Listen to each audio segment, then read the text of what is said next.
Fala, jogadora! O conteúdo do vídeo de hoje é bem sério, mas eu até resolvi sair aqui do quarto, procurar um lugar legal pra gente bater esse papo, que é super importante. Vamos então entender por que as mulheres recebem menos no futebol. Eu te garanto que, independentemente de qual seja a sua opinião sobre esse assunto, tem coisa que você ainda não sabe sobre isso. Então, vem comigo.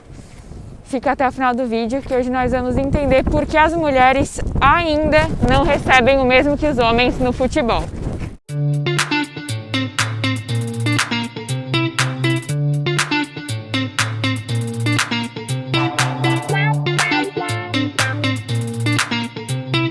Fala, jogadora! Adália Bristotti aqui, estudante atleta da Graceland University.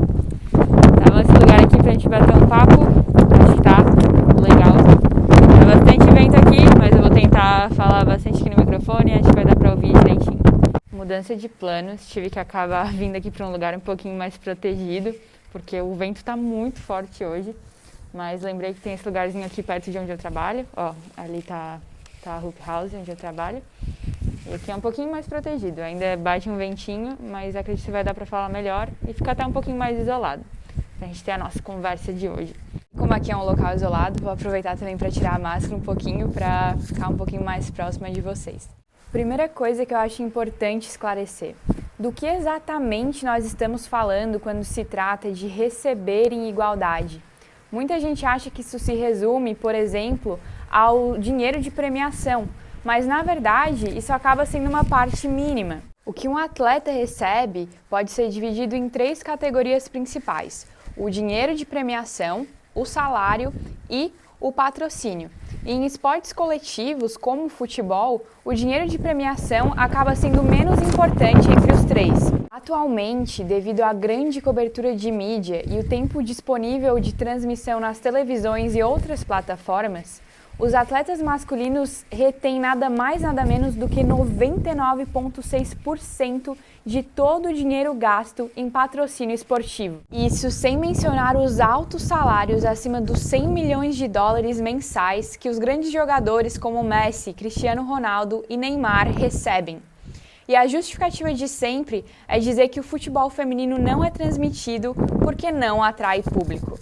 Mas será mesmo? Eu vou, é claro, focar no exemplo do Brasil para ilustrar a nossa conversa de hoje. A proibição do futebol feminino no Brasil se encerrou somente no ano de 1979.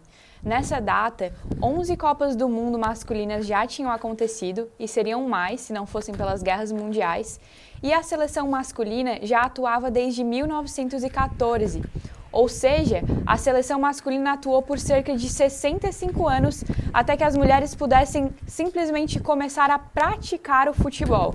Depois, foi só ainda em 1983 que o futebol feminino foi regulamentado no Brasil. E foi só com essa regulamentação que as mulheres puderam finalmente começar a competir e a praticar nas escolas e em locais como estádios oficiais. Em 1988, houve o que pode ser considerada a primeira versão da seleção feminina brasileira de futebol, que foi, na verdade, montada com base nos times Radar do Rio de Janeiro e Juventus de São Paulo. Simplesmente chamaram as meninas desses times e montaram uma seleção, porque eram basicamente os times que existiam naquela época. O que chama a atenção é que a CBF não assumiu nenhuma responsabilidade por essa seleção e elas tiveram que viajar para competir sem nenhum apoio, inclusive utilizando as sobras dos uniformes dos homens, já completamente diferente da seleção masculina, que contou com apoio desde seu princípio. Foi só em 1991 que a CBF finalmente assumiu responsabilidade pela seleção feminina e elas foram jogar a primeira Copa FIFA, que foi considerada a primeira versão da Copa do Mundo feminina, realizada somente 61 anos depois da primeira Copa do Mundo masculina. Se as mulheres e os homens tivessem começado a jogar futebol na mesma época e recebendo as mesmas condições iniciais, aí talvez seria justo dizer que o futebol feminino não atrai audiência. Mas como a gente pode ver, o contexto é bem diferente. Literalmente, nós vamos completar 30 anos desde a primeira versão do que foi a Copa do Mundo feminina, enquanto a Copa do Mundo masculina já se aproxima de completar o seu centenário. Se nós pararmos para analisar, há 1 ou 2 gerações, as mulheres sequer podiam praticar o futebol de forma livre. Então, como se pode exigir um rendimento, seja em termos de audiência ou outros aspectos, comparando uma modalidade que há poucas décadas estava simplesmente iniciando as suas competições com outra que já existe há mais de 100 anos? A Copa do Mundo Feminina de 2019 bateu recordes, superando a marca de 1 bilhão de espectadores em todo o mundo, e com uma média de 17,27 milhões de espectadores por jogo, mais que o dobro do que a Copa Feminina de 2015. E o que mudou em relação a 2015? 2 coisas principais: oportunidade e visibilidade. O próprio presidente da FIFA, Gianni Infantino, declarou que os resultados dessa Copa do Mundo Feminina mostram o poder de atração do futebol feminino e que com a transmissão e a promoção ideais, todo mundo vai querer assistir futebol de alto nível, seja ele masculino ou feminino. Por que então as mulheres ainda ganham menos que os homens no futebol? Porque ainda falta, por parte das ligas e confederações esportivas, um investimento inicial necessário para promover a igualdade salarial juntamente com o crescimento de audiência da modalidade. A Copa do Mundo de 2019 comprova que existe sim público para assistir o futebol feminino. A questão é que ninguém vai assistir algo que não está acessível, assim como o futebol feminino não esteve acessível ao longo dos últimos anos. Se o futebol feminino já quebrou esses recordes e atingiu esses números sem o investimento ideal, imagina como seria se as medidas necessárias fossem tomadas, como as ligas e grandes times investindo para promover a igualdade salarial, o tempo ideal sendo proporcionado pela mídia, na televisão e em outras plataformas para transmitir o futebol feminino e, consequentemente, os patrocínios aumentariam cada vez mais. Aliás, a Copa do Mundo de 2019 já teve grandes efeitos nesse sentido. Muitas marcas passaram a investir de forma mais séria no futebol feminino, seja em atletas individualmente ou nos próprios campeonatos.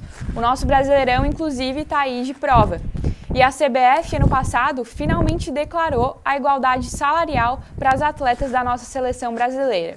Claro que nós ainda estamos longe do ideal, mas o efeito já é claro e evidente. Mostra primeiros passos numa boa direção. Ninguém é obrigado a gostar de futebol feminino. Inclusive, eu tenho certeza que está cheio de canal e programa aí na sua televisão que você não gosta e nem sabe que existe. Então, qual o problema de promover as mesmas condições de transmissão para o futebol feminino? Esse papo de que ninguém assiste futebol feminino não cola mais. E chega a ser feio continuar usando isso como desculpa para expressar o seu preconceito. Você tem direito a ter a sua preferência. Como eu disse, ninguém é obrigado a gostar ou a assistir. Mas essa insistência em querer negar o básico para as mulheres no esporte tem outro nome. O que falta hoje é o investimento. Alguns passos já foram dados, mas ainda é preciso que as grandes organizações assumam o risco de investir de forma justa no futebol feminino. Enquanto isso não acontecer, significa que ainda nós temos muito caminho a percorrer. E nós iremos. Se em uma única Copa do Mundo já foi possível quebrar tantos recordes e fazer história, a tendência é somente crescer a partir desse ponto. E eu tenho certeza que isso vai acontecer, principalmente por enxergar tantas mulheres guerreiras dentro dessa batalha, buscando o crescimento do futebol feminino como modalidade. Nosso papo de hoje então era esse. Eu espero que tenha dado para refletir bastante sobre o assunto e repensar também a maneira como nós enxergamos algumas coisas. Eu torço muito para que a gente se aproxime cada vez mais da igualdade, não somente salarial, mas também principalmente em respeito e reconhecimento. E não só torço para que isso aconteça, mas quero também fazer a minha parte em meio a essa batalha para que a gente alcance essa tão sonhada igualdade dentro do futebol feminino. Um feliz Dia Internacional das Mulheres para todas as mulheres inscritas aqui no canal e para todas as jogadoras incríveis que superam batalhas e enfrentam desafios todos os dias nesse mundo em que a gente vive. Vamos com tudo, sempre!